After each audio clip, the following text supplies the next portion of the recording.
In an awkward attempt to market Star Wars, Lucasfilm seems to indicate that Star Wars is family, but they've said in the past that maybe some people are no fans of Star Wars and therefore not part of the family. Is Disney endorsing disconnecting families? Let's talk about their awkward messaging here on That Park Place.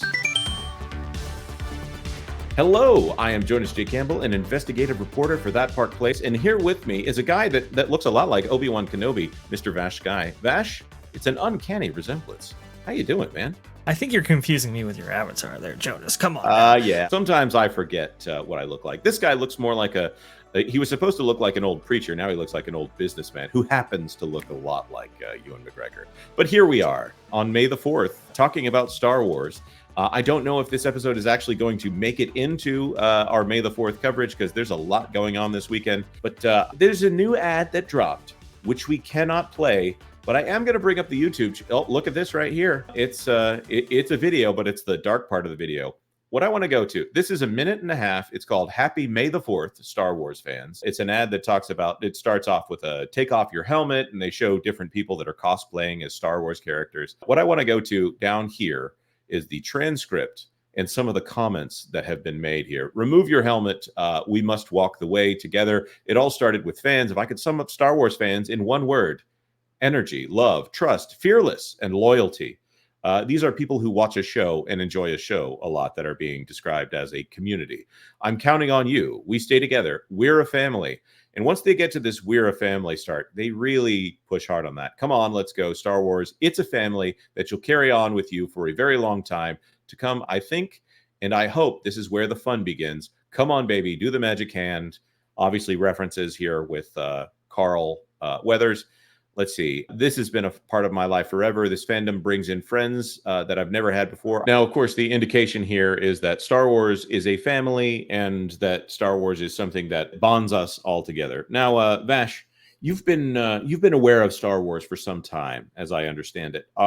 Is the Star Wars fandom something that you would generally associate with that close-knit feeling of family? Ooh, I don't know if I would necessarily go that far right there. I have made some amazing friends from the Star Wars franchise, don't get me wrong. But family, I think that's maybe taking a little too far right there. Definitely a community for sure, but family, maybe that should be reserved for the Fast and Furious franchise. When it comes to Star Wars... Oh, that's beautiful. You got to live your life 1/4 mile at a time here, Vash. That's right. Oh, that's right. Thank you.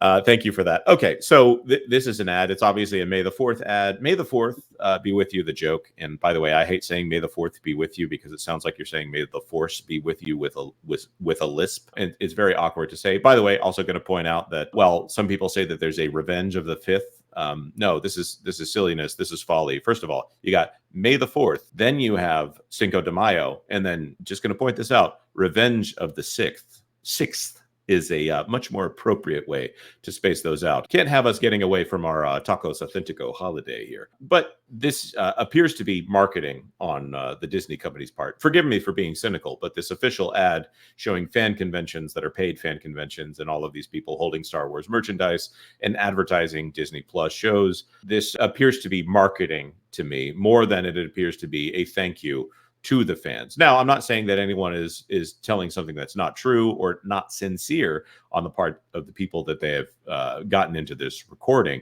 Star Wars has been a big part of a lot of people's lives for a very long time, since it came out in 1977 and changed the entire landscape of cinema. And in fact, you could say that Star Wars coming to Disney and coming back to theaters is something that changed cinema again, maybe not for the better, but this idea of fans being bonded together by their fandom, that doesn't ring as true to me as it used to when I was a little younger, didn't have as much going on in my life. And maybe I went to fan conventions and I saw some maybe unfavorable aspects of people being bonded by how a franchise, quote unquote, saved their life. Vash, have you ever encountered this kind of sentiment? I don't know if you've ever been to a Comic-Con or any kind of fan convention.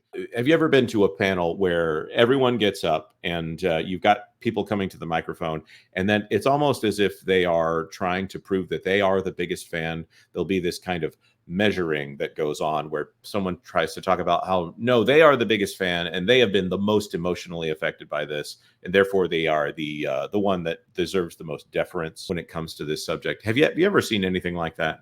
I have been to San Diego Comic-Con, and Oh wow, yes, I have. the original. The original, that's right. And I have seen what you're describing there for sure. I actually completely embarrassed myself at a panel at D23 Expo, interestingly enough, talking to a room full of voice actors right there, which it's on YouTube. It's super embarrassing. Maybe I'll include a clip of it in this show right here, just as a kind of a gag right there. Some of my favorite moments at a Comic-Con were also around voice actors. I geek out over voice actors. I try not to fluff them up too much.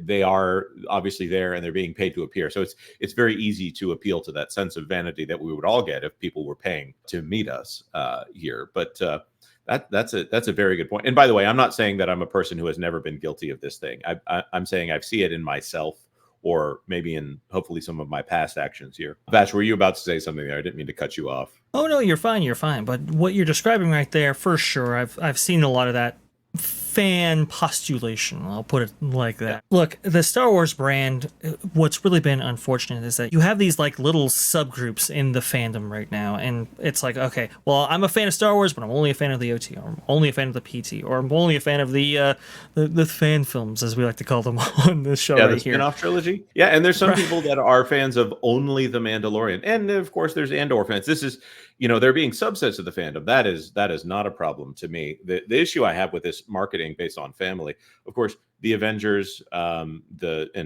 Fast and the Furious, and of course Star Wars, they get onto this idea of family. A lot of Rise of Skywalker kind of push towards that idea of there being this very close-knit bond between Poe Dameron and Finn and Rey Palpatine. I'm not going to call her Rey Skywalker because I think that's just ridiculous. The idea of found family being more important than actual family. They destroy families in the plot of those films. They have Luke Skywalker almost murder his nephew. They have Han Solo marry Princess Leia and probably also divorce or be divorced from, and he's a deadbeat dad off, kind of a loser. Obviously not a great indication of the mothering skills of Princess Leia for her to raise Kylo Ren, who is obviously kind of this murderous savage here. Anakin Skywalker being a murderer, being raised as a slave on Tatooine. That's a different issue entirely here. But you could say that Star Wars is both anti-family but pro-found family in a way that the connection's a little, I'm going to say, a little tenuous there. The thing that I want to point out with this idea of them marketing on the idea that fandom is family is, first of all, it is an insult to the term family. And if Star Wars is family, let's talk about this video from Ewan McGregor. Now, Ewan McGregor is aiming in an area where I think it's okay to aim. If someone said that people were making racist comments about one of your co-stars, yes, something needs to be said about that. I think there probably needs to be a little bit of allowance made for whether or not actual racist comments were being said. That still has yet to be proven. No one should make racist comments about anyone, frankly. But let's talk about Ewan McGregor and some of the comments that he made about this supposed family. This weekend, Star Wars fans made Obi-Wan Kenobi the most watched Disney Plus original series premiere of all time. And for that, I would say a big thank you. And it just goes to show what this family can do when we all pull again on the idea that this is a family together.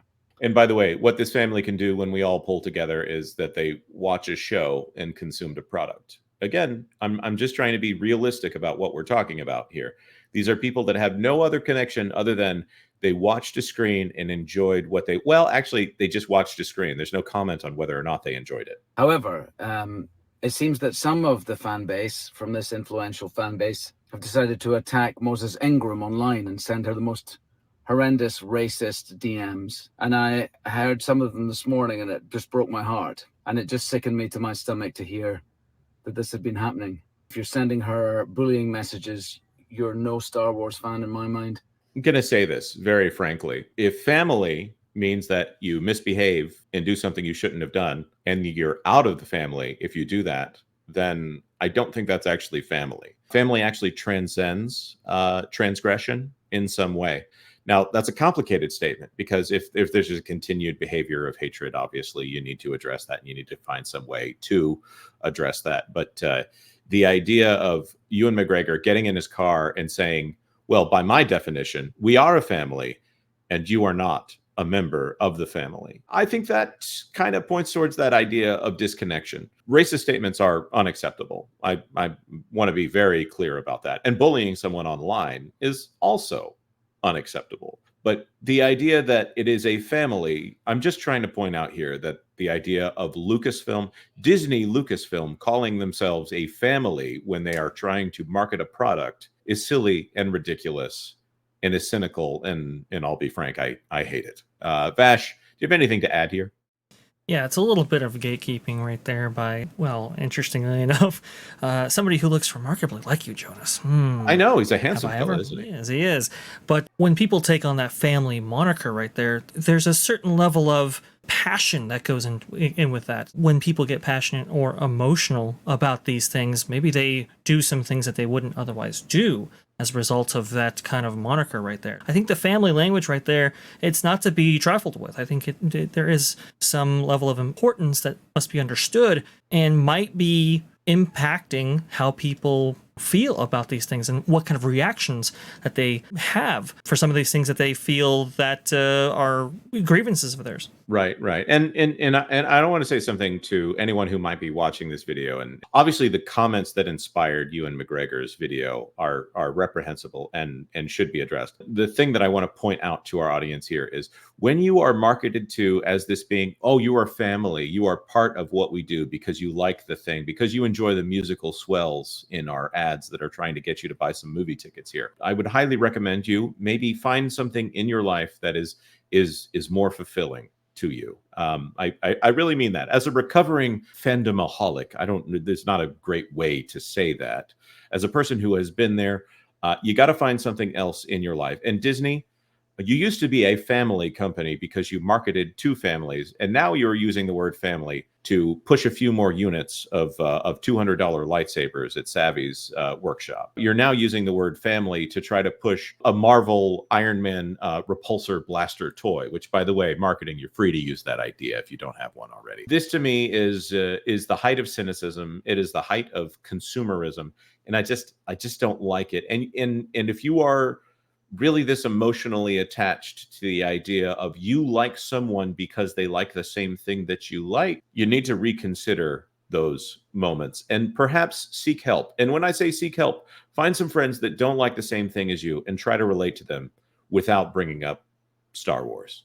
And not Disney Star Wars as well. Just that's a neither here nor there. Just maybe something that's a little bit better quality. But I want to throw this to our commenters. Have you seen this trend in pop culture? Are there other franchises that are also using the idea of you belong in this fan base in order to market themselves and using this particular, I'm going to say, cynical marketing device to try to pull you in? Let us know in the comment section down below. Maybe recount some of your stories of how this is going on. That being said, like this video if you like this video, and consider subscribing to That Park Plays for all the news that should be fun. Thanks for watching That Park Plays News.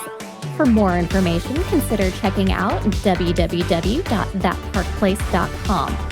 And don't forget to subscribe, share, like, and send this out on your favorite social media account.